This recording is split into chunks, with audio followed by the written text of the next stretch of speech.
Bon, je suis Dr Ousmane Yayawan, je suis membre de Baye International et je suis un des coordonnateurs de la campagne médicale qu'on est en train d'organiser à Kaolack. Vous organisez cette consultation gratuite depuis plusieurs années. Est-ce que vous pouvez revenir sur les tenants et aboutissants de cette édition-là? D'accord, bon, tout d'abord, avant de commencer, on dit toujours Alhamdulillah, Alhamdulillah d'être présent pour cette année aussi. Je pense que ce n'est pas la première année, c'est pas la première fois qu'on effectue des campagnes médicales de ce genre. On dit Alhamdulillah parce qu'on le fait depuis bientôt, je pense, plus de 10 ans qu'on le fait. Et puis nous notons que chaque année,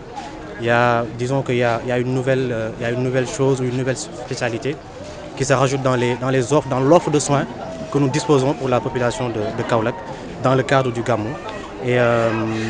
encore une fois, c'est des activités que nous organisons avec l'aide de certains partenaires et puis sous la coordination effective de Cheikh Mohamedou Bachir Ndaw, qui est notre guide et en même temps aussi le responsable du Daïra. Avec son aide et puis l'aide d'autres personnes, d'autres bienfaiteurs, nous l'organisons et nous disposons des consultations pour la population et aussi un don de médicaments chaque fois qu'une personne est consultée dans le cadre de cette campagne médicale. Et quelle est l'innovation cette année? Alors, disons que chaque année, il y a une nouvelle innovation. Disons que l'année passée, il y avait une nouvelle innovation parce que l'année passée encore, nous avions consulté avec des spécialités que nous n'avions pas l'année précédente. Donc, cette année aussi, la même chose. Il y a la cardiologie, effectivement, qui est là chaque année, dont je suis le responsable. Il y a aussi d'autres spécialités comme la chirurgie pédiatrique. Nous avons aussi d'autres médecins qui sont là dans le cadre de la neurologie. Nous sommes en partenariat avec l'hôpital régional qui nous permet de prendre en charge d'autres spécialités que nous ne pouvons pas traiter directement au niveau de la clinique, mais que nous référons directement à l'hôpital régional. Et grâce à la coordination de l'ensemble du personnel médical qui est actuellement disponible à Kaolack. Maintenant, avec votre équipe, vous êtes à mi-journée de la consultation pour aujourd'hui. Est-ce que vous pouvez faire le bilan? Alors, je pense que ce serait trop tôt quand même de faire un bilan, mais on peut dire que, disons que pour chaque année, à partir de cette heure, nous dépensons, c'est sûr que nous avons dépassé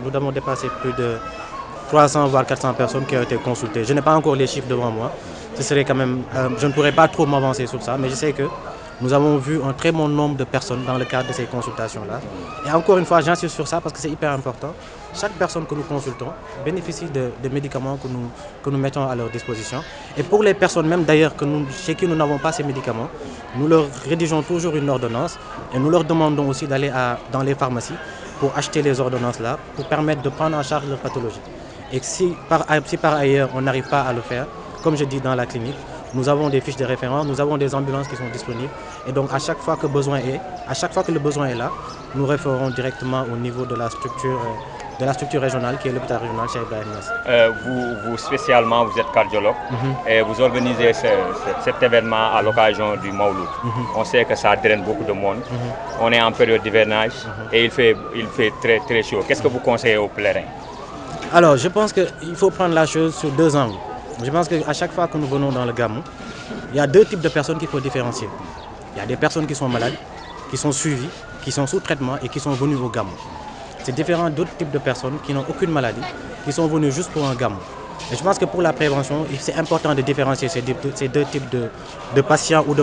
potentiels patients. Pour le premier groupe, c'est des malades qui sont suivis. Donc on leur conseille le plus souvent, quand ils sont à Kaolack, de ne jamais arrêter le traitement. Ça veut dire que le traitement, c'est un traitement continu. Qu'on soit à Dakar, qu'on soit n'importe où au Sénégal, on doit pouvoir continuer son traitement. Mais le plus important, c'est les écarts de régime. C'est-à-dire des gens qui sont sous traitement et sous régime alimentaire, mais qui viennent à Kaolack, au lieu de continuer le régime, mais comme c'est une ambiance de fête, ils vont se mettre dans l'ambiance et ils ne respectent plus leur traitement. Et le plus souvent, ils décompensent leur maladie. Ça, c'est le premier groupe. Le deuxième groupe, c'est des gens qui n'ont aucune maladie, qui ne sont suivis pour aucune pathologie et qui sont là, comme vous et moi, qui sont là dans le cadre du Gamou, mais qui font beaucoup d'efforts sous le soleil parce qu'il fait extrêmement chaud à Kaolack. Et en même temps aussi, il y a d'autres événements, hein, il y a d'autres facteurs qui peuvent intervenir. Mais le plus souvent, c'est des déshydratations qu'ils font, ou bien peut-être des maux de tête, des crises de migraine. Et même pour ces personnes-là aussi, nous leur conseillons et leur recommandons une très bonne hydratation, de toujours avoir une bouteille d'eau sous la main, et en même temps aussi de voir tout ce qu'on mange, de ne pas se permettre certains écarts de régime, même si on est en bonne santé. De manière générale, consultation bi année bu jot dañuy jaaxle ne ni ñuy recevoir nit ñi ñun daf ñuy jaaxal parce que chaque année am ku ci yokk beneen waa ren dañ fi gis waa Albert Royer ak waa Pikine hôpital Pikine représenté par élément baa ngi nii chaque année ñoo fi nekkandoo ak hôpital Nabi Choucair ñoom ñoo fi njëkk ak hôpital Dantec Abbas Philippe Senghor ñëpp daal hôpital Dakar yëpp daal ñëpp a ngi fi ñun ñëpp dañ xamante nañ bu baax ñun ñëpp a ngi fi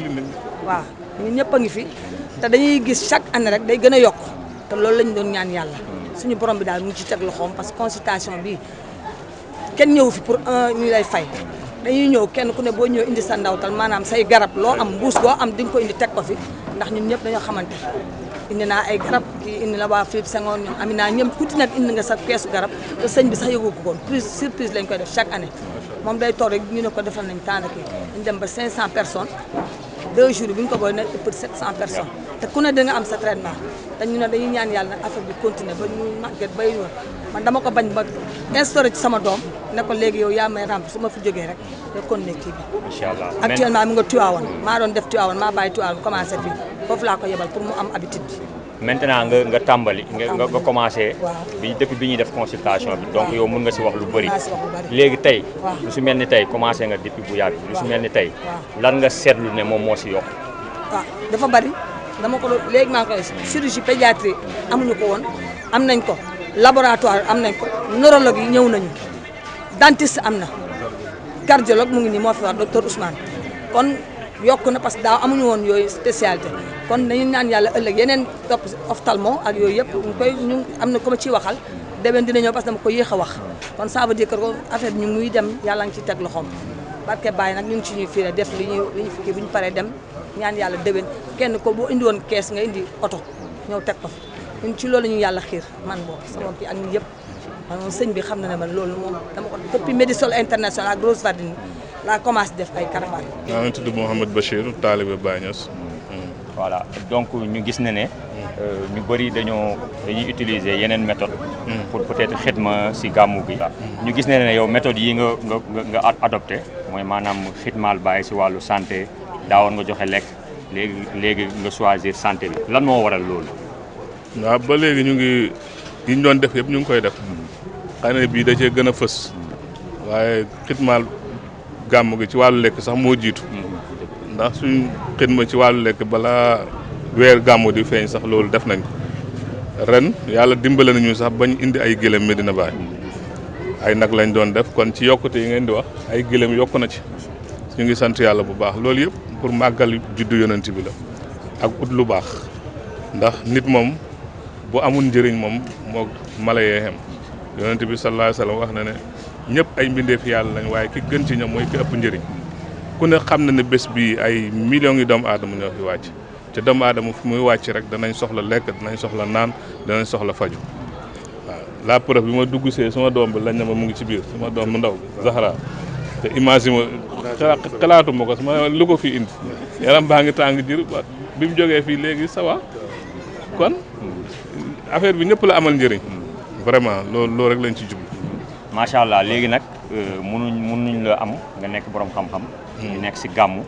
te duñ la laaj yow lan mooy sa message. si gàmmu bi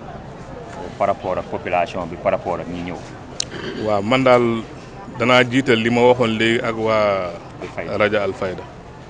xale yi ni ñuy dee naqari na ma trop ca métti na ay téeméeri nit dugg ci géej gi dee ñaar téeméeri nit barki démb semaine bii rek lu mu dee 300 personnes dee nañ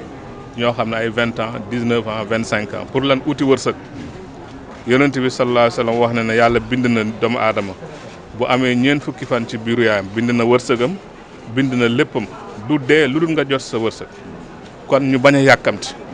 yonent bii ku ko xool gis ne moom sàmm na commerce na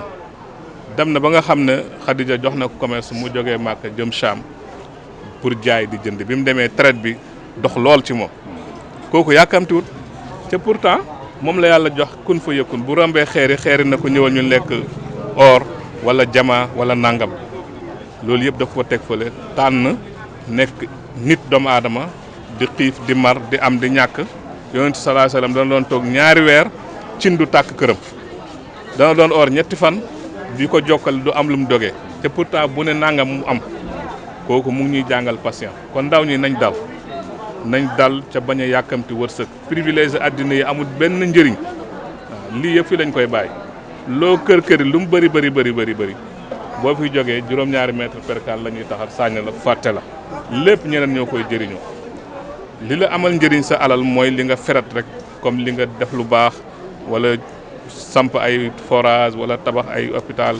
tey fii ñu nekk nii tey ki ko fi def kenn du ko fàtte muy Imam Assane kon nañ góorgóorlu ci liggéey bëgg yonent bi sallallahu alayhi wasallam bëgg yonent bi mooy nga roy ko ci nangoo liggéey bëgg jàmm dégg nga bañ a yàkkamte alal nañ bañ a yàkkamte àdduna vraiment ndaw ñi soxla nañ leen réew mi soxla na leen kon nañ toog defar réew mi lépp moo fi am potentialité bu ñuy ut ci àdduna li yàlla may Sénégal dañ koo xamagul rek waaye bëriwul réew moom ko may ñu ngi nii am nañ jant am nañ suuf am nañ uranium am nañ pétrole am nañ diamant am nañ or am nañ lépp waaye li am importance mooy ay borom xam-xam yoo xam ne danañ exploiter loolu te malheureusement suñu doom yëpp bëruñu ay scientifique dañuy jàng littéraire jàng tubaab nangam tubaab bi nelawloo ñu ci loolu kon xale yi nañ góorgóorlu def science yaa ngi dégg jàng technologie pour mën a génne njëriñ li nekk Sénégal ba pauvreté jeex man message boobu laay jox. léegi nag loolu dina lalu aussi si peut-être ay gouvernement ñu am gouvernement bu yees. gis nga fan yi passé sa président bi ñëw na Medina Baye ziar si yow lan ngay wax autorités yu bees yi. autorités yi li ma leen di wax rek mooy premièrement di jiital ñaan ndax ku doon góor amut ku yàlla dimbale moo am te yàlla ku mu en rek dana la téeñal yàlla du juum du jaawale te mooy dogal comme ku mu pare pour teg la fi rek nañ xam ne yàlla dana ko téel en boobu ñun li ñu war mooy ñu accompagner ko ci ñaan yàlla ci suñu taxawaay ci moom bu fekkee ne dañu yor ay entreprise ñu respecté di fay impôts yi bu fekkee dana yor leneen loo xam ne réew mi da koo soxla norme bi ñu war a jaar ñu jaar fi su ko defee état du ni ko nit ñi foogee état mooy kër gi maanaam ki dëkk sa kër fexeel sa kër baax kenn këram baax mbedd mi soog a ñëw kër yi bu normalut mbedd mi du normal kon état du taxaw état mooy ñun kenn ku ne yaay président de la république ci sa bopp ci lan fexe ba say doom duñ tooñ duñ sàcc duñ yelwaan duñ def luñ warul def xam nga loolu bu amee ku xëy war a xëy dem liggéey xam nga kenn du sonal nit kenn du saaga kenn waaye boo gisee opposé bu métti bi yëpp ñàkk liggéey la bañ tàng bëgg xaalis bu yomb jël seen lépp def ko ci politique te politique du métier nit da ngay ut métier politique pour yoon woy jaar la pour defar sa réew ak defar sa bopp gannaaw boo defaroo nit nag du defaru ca amut ci lum toog góor dafay am ci lum góor kon nañ liggéey loolu mooy wax ci